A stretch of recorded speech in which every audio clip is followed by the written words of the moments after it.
In 1989, I was homeless, living on the streets of Vancouver, and pushing a real shopping cart, destitute, struggled with mental health, I struggled with addiction, and yet I came from a good family. I came from an awesome little town called Midland, and I had an older brother and a younger sister.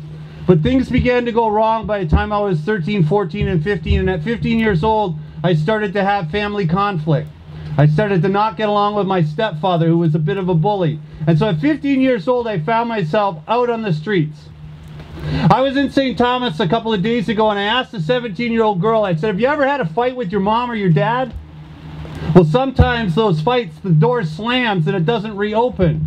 And young people are faced with the reality of being outside, dealing with their life and not having the tools to be able to transition safely. I'm here today because of the work and because of what you represent. I'm here today because of social justice. I'm here today because people gave me that second chance and allowed me to go back to school. I got to a place in my life where I was the Canadian version of the American dream. But I wasn't any more fulfilled inside. I'd made a few dollars and I'd won a few awards, but I wanted to do something to pay it forward, to draw light to an issue that's close to all of us here today. I wanted to do something with my story in a transparent way to pay it forward and give back to a country that's given me more than I deserved.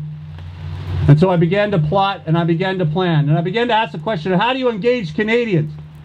And a friend of mine said, well, when Canadians want to raise money for things or awareness, they run across the country. It's kind of our thing. He said, why don't you run across Canada for youth homelessness? I said, why don't you run across Canada? But then he said something clever. He said, why don't you push a shopping cart, a symbol of chronic homelessness, and along the way you can engage with communities, you can visit schools, you can have a conversation with municipal, provincial, and federal government, and you can rally the different frontline resources that are there every single day helping and serving people in crisis.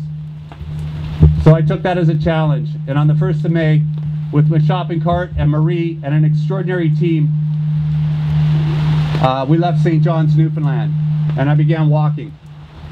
And today's day 206, and I've walked 3,952 kilometers, and I made it to Windsor, Essex.